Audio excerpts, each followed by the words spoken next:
Hi everyone. Welcome back to English Fab, where learning English is practical, useful, and fab. Today we're focusing on the stock market, a topic that often feels confusing or even intimidating. Many learners struggle with all the numbers, financial terms, and the fast pace of how things change. But don't worry, by the end of this lesson, you'll feel much more comfortable talking about it in English. In this lesson, we'll start with a natural conversation to show you how people actually discuss the stock market. Then, we'll look at key phrases you can use, followed by useful vocabulary with simple explanations.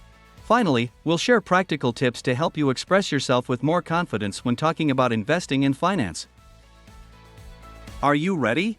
Let's get started.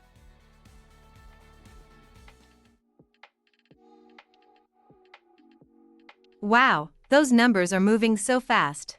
Are you looking at the stock market? Yeah, I check it every morning. It's kind of like my routine. I've always wanted to understand how the stock market works. Can you explain it to me in simple terms? Sure. Think of the stock market as a place where people buy and sell shares of companies. A share is basically a small piece of ownership in a company. So if I buy a share, I actually own part of that company? Exactly. It might be a very small part, but yes, you become a shareholder. Interesting. And why do the prices keep changing all the time? Prices change because of supply and demand. If more people want to buy a stock, the price goes up. If more people want to sell, the price goes down. That sounds a bit like an auction. That's a good way to put it. It's like a giant, constant auction happening every second. Okay, but why do people buy stocks in the first place? Mainly to make money. If you buy a stock at $50 and it goes up to $70, you can sell it and make a profit. Some companies also pay dividends, which are like small payments to shareholders. Dividends. So it's like a reward for holding the stock? Exactly. Not every company pays them, but many established ones do. Got it. But isn't it risky? I've heard people lose a lot of money in the stock market. You're right.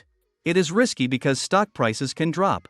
That's why people talk about diversification, spreading your money across different stocks or even bonds to reduce risk. Bonds? How are they different? A bond is like lending money to a company or government. They pay you back with interest. It's usually safer than stocks, but the returns are smaller. So stocks are riskier but can give higher returns, and bonds are safer but with lower returns. Exactly. That's why many investors use a mix of both. What about things like the S&P 500 or Dow Jones? I hear those names in the news. Those are stock indexes. They track the performance of a group of companies. For example, the S&P 500 follows 500 large US companies. It gives a snapshot of how the overall market is doing. Oh, so when people say, the market is up today, they usually mean one of those indexes? Exactly. It's a quick way to measure market health. This is starting to make sense. But how do people actually buy stocks? Through a brokerage account. These days, you can do it online with apps. You just create an account, add money, and start buying shares. That sounds almost too easy. True, but it's important to research before investing. A lot of beginners jump in without understanding the risks. What kind of research should I do? Look at a company's financial health, its competitors, industry trends, and even global events. For example, if oil prices rise, airline stocks might drop because their costs increase. So world events can affect stock prices too? Absolutely. Politics, natural disasters, even social media trends can move the market. Wow, no wonder it feels unpredictable. That's why some people focus on long-term investing instead of short-term trading. Over time, the market generally goes up. Like a buy and hold strategy? Exactly. It's less stressful than trying to predict daily movements. Thanks, Liam. This was really helpful. I feel like I actually understand the stock market now. Anytime. Just remember, start small, diversify, and think long-term. Sounds like solid advice. Maybe I'll open a practice account first and try it out. Great idea. That way, you can learn without risking real money right away. And that's it for today's lesson on this topic. Let's quickly review what we covered today. What we talked about: buying and selling shares in companies, risks, rewards, and diversification, long-term versus short-term investing.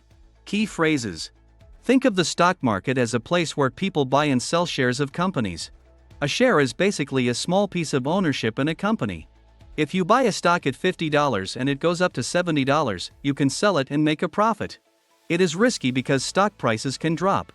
Over time, the market generally goes up. It's important to research before investing. Start small, diversify, and think long-term. These phrases are useful because they help you join real conversations about money, investing, and global events with more confidence. The more you practice, the easier it becomes to express ideas about financial topics in English. Try using them in your daily practice, or even when reading the news about the economy. Every step you take builds your fluency and confidence. Okay. Thanks for watching today's lesson on English Fab. I hope you found these English tips useful and feel more confident. Remember, practice makes perfect, so try using these phrases in your daily conversations. If you enjoyed this video, don't forget to give it a thumbs up, share it with your friends, and subscribe for more Fab English lessons. Until next time, keep practicing and stay Fab.